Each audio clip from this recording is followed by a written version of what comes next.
శివపురాణము ప్రథమాశ్వాసము రమా స్వయంవరమునకు నారదుడు వచ్చుట.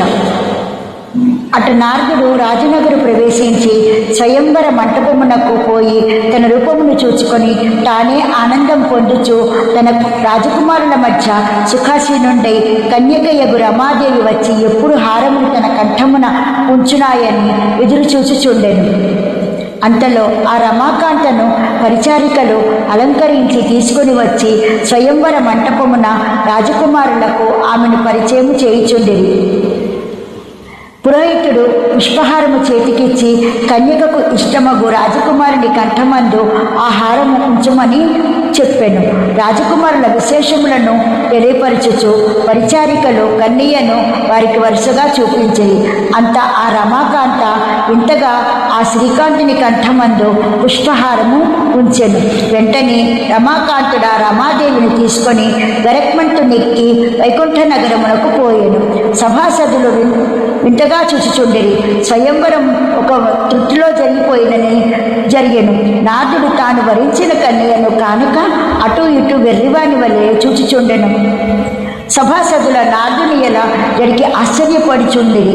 వాని ఆకారము చూచి నవ్వసాగిరి.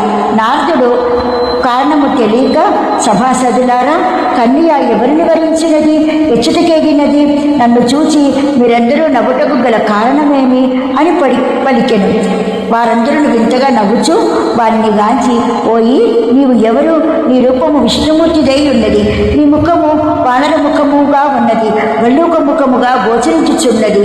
ఇందుకు హేతువేమి అని అడిగారు.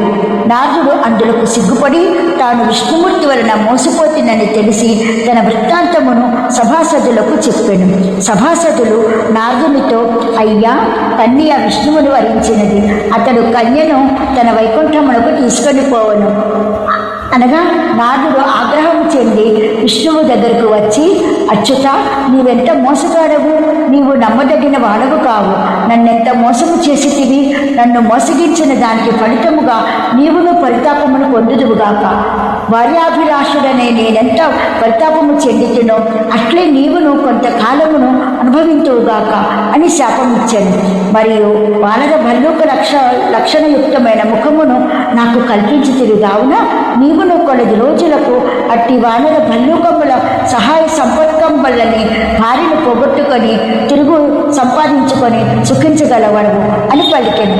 శ్రీ మహావిష్ణువు నారదుని ముఖము నుండి వచ్చిన పలుకులను చూచి విని, నారద, నీవు శంకరుని మాయా కల్పితమైన యోగము చేత విజ్ఞాన విరాగ బుద్ధులను వదిలి మోహతత్తు మోసగించబడితివి. కానీ నా వలన కాదు. అయినను నన్ను నిర్హేతుకముగా శపించితివి.